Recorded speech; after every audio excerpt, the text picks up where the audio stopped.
Unlike my distinguished panel colleagues here, I am not a lawyer. I come from a technology angle, and so I'll be speaking with regard to that. I'm going to start by naming off some keywords. Author, radical, inventor, intellectual, and revolutionary. Now, are we describing a blogger? I've heard bloggers described with words a lot worse than that. Are we describing a journalist? Are we describing a radio talk show host? Two more words that go with that: pamphleteer and founding father. Thomas Paine, who authored Common Sense in his appeal to take on the cause of the American Revolution, published it anonymously, and within 3 months he achieved what probably all of us would love to get, which is a 5% reach of the entire pre-United States population at that time who were free. That's 100,000 of them sold in a 2 million population. Sold, not free, mind you, and anonymous. He followed that up with The Crisis, which was read aloud to the troops by General Washington and starts with, "These are the times that try men's souls," which perhaps we've all heard at one point or another. People want to persuade others. That is fundamental to human life. That's not going to change, and how they do that will change. Conversation, letters, books, pamphlets, newspapers, telephone, radio, television, internet, web. What is changing, however, is the access and the reach and the speed and the frequency and the convenience by which we can share our facts and observations and interpretations and our narratives. And that's fundamentally what I think this is really all about. Blog is really a technical term. It's derived from weblog. It's kind of an artifact. What we're really talking about here are stories and narratives and interpretations. Well, so what does all that mean? What that means is that we don't plan ahead anymore. We meet our friends through a text message or a phone call. We don't have stacks of phone books anymore. We use Google. In fact, we Google just about everything.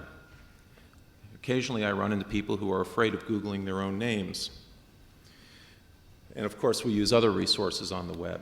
And what that means is that law clerks and interested parties also use Google as a first stop to cast a wide net on Wiki and find information that they're interested in, and often use Wikipedia as a second stop. This is not conjecture. I've talked with plenty of law clerks to validate that fact. A couple of years ago, they might have sheepishly said, well, yeah, of course we go straight to Westlaw immediately, but then, yeah, we might check Google or Wikipedia. They're pretty upfront about saying, no, our first stop is Google, and yeah, I'll look at Wikipedia, and eventually I'll narrow it down. So is that right? In a recent, this year's Stanford Law Review article by Rachel Lee, that's titled Ex Parte Blogging, the Legal Ethics of Supreme Court Advocacy in the Internet Era. The first thing that strikes my mind as I read that title is, why is she focusing on weblogs? But, you know, why not newspapers? I mean, did Thomas Paine's adversaries question whether he should be allowed to use the printing press? Probably some of them did. The article brings up issues of publicity, ex parte communications by attorneys to judges, the receipt of ex parte communications by judges, and it goes through 5 options for reform, including do nothing, which is one of them. But in one of the options for reform, it actually attempts to select acceptable publications, including quote-unquote law reviews and the media. Well, what do we mean by media? Let's think newspapers. Do you mean newspapers? Well, let's see. Are we going to select the guys who are requesting a bailout? Because there are those newspapers who are requesting a bailout. Or are we going to select the ones who are extending their own business model to include opinion, advocacy, and extending that out onto the internet, like these guys who are doing a very good job at it, USA Today? And we could have a whole other presentation about their strategy of using academic institutions to build models and overlays of factories and predict where where your children are being exposed to toxic substances. You can look it up by zip code. And that yields some unpredictable results, actually, which they don't care to particularly advertise either. Or should we pick the third category, maybe the guys who started on the internet, who are looking more and more like the guys who are requesting the bailout?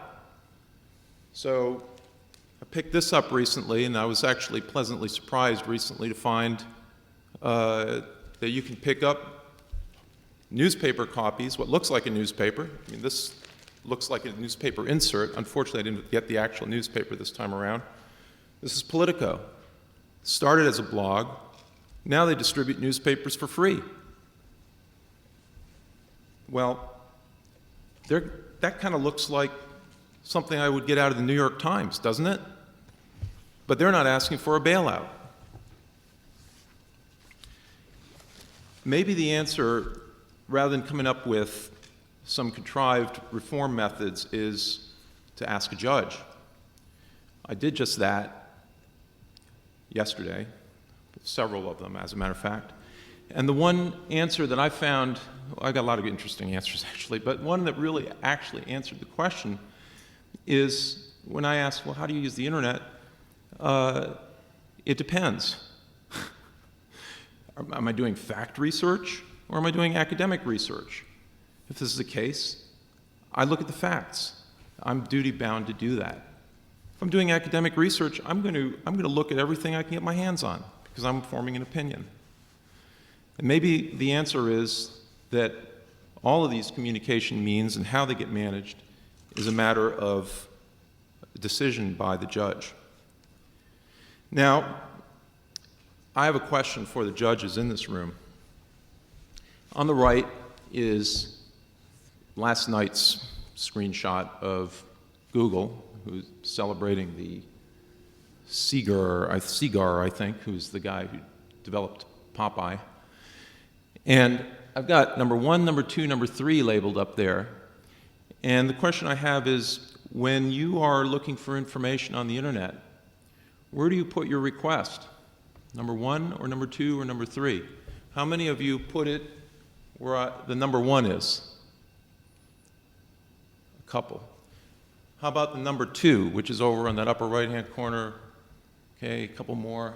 How about where number 3 is? Yes, that substantiates my ad hoc research over the years. Every time you do that, either number 2 or number 3, you're subjecting yourself to being targeted by an ad. Number 1, you're just going directly to the site, and that's going to fill up your browser with the site. Number 2 and 3 are easier because you don't have to put that .com in there and you don't have to spell it exactly right. You know that the link's going to show up somewhere toward the top. But guess what? There's a good chance you're going to find us next time you do that. We've gotten all kinds of traffic from all kinds of keywords that are just because of that kind of behavior. Nothing wrong with it. In the remaining time, for these opening remarks, I'll just talk a little bit about strategy and what do we do on our side now that we know a little bit about what you do on your side, as regards using the internet anyway. Mark mentioned the topic of public nuisance law. Mark and I have worked together on a particular strategy, so that's disclosure. But basically the answer is, it's like any other strategy. It doesn't have to do necessarily with what specific medium or wires we're talking about, except to the extent that they enable new behaviors or enable new reach. What's the current situation? Inappropriate application of public nuisance legal theory and attorney generals teaming up with contingency fee counsel. What are the conflicts? Misapplication versus application of the law, demonization and sentiment versus facts and knowledge, contingency fee strategy versus duty of government to serve justice. I'm not a lawyer, I'm just grabbing keywords. What's the desired situation? No more inappropriate application of the law. Let's have a balanced perspective, and no more attorney generals teaming up with contingency fee counsel. Who are the actors? Government, courts, law firms, universities, companies, non-governmental organizations. How do we get to these guys with our message? We create the most authoritative and the most convenient source on the web on the topic of public nuisance law. And I think this is what the speakers before me have emphasized as well. If you can cut a narrow enough slice and become an expert resource in that slice, you get used. We have a rich, extensive, and specialized learning modules driven by the expertise of somebody like Mark Carlton. We have decision analyses. We do have a weblog. We have references, litigation, and we have top litigators from 7 different firms around the country. So I think maybe that's the second one you've heard about, Mark, that goes beyond 2. 7, and they are all competing in one way or another. They also cooperate from time to time. And we offer one-stop convenience for them. And we also have tools and quite a bit of tools to help us develop insight into what we're actually, who we're getting to, what we're reaching, what do they do, where are they, how does that line up with litigation timing, how does that line up with legislative discussions, et cetera, to make sure we're getting in the right place. We have been included in a number of lists at this point. We are going to be cited in a law review article coming up. There are a lot of, we're fairly new on the block. I don't think we've got the same long list of accomplishments that the other distinguished bloggers on the panel here have. But nonetheless, it's the way that we design a strategy. In talking to some of the judges, they also were quite interested in politics, so I thought I'd throw a political strategy in as well. Current situation, GOP and conservatives got whipped in 2008. Not in Texas necessarily, but well, actually they did in Texas if you look below the very top level. 35% of the population in Texas is Latino, 50% in 2020. These are simply facts. This is like the sun's going to rise tomorrow. Many Latinos share conservative values, and our immigration system is broken. What would we like? We'd like a stronger, unified, and more inclusive party. That Latinos are embraced and integral to the Texas GOP, because if they're not, you're going to be leaving a lot of votes on the table, and that the GOP actually helps fix some broken policies that need fixing. Conflicts, get your head out of the sand, and let's get sensible on what the real issues are. So, strategy to restore, renew, reunite, 5 themes, multiple daily narratives, stories, essays, outrages, references, community sharing, commenting, 18 authors on this one so far, including 2 members of the House, 2 members of Congress. And right next to that, those members of Congress, we just added an 18-year-old Latino politically active blogger from Texas A&M. John, tools and tracking. I'm sorry. I wonder if I'm just looking at our time. If we. That's it. Okay. Done. Thanks.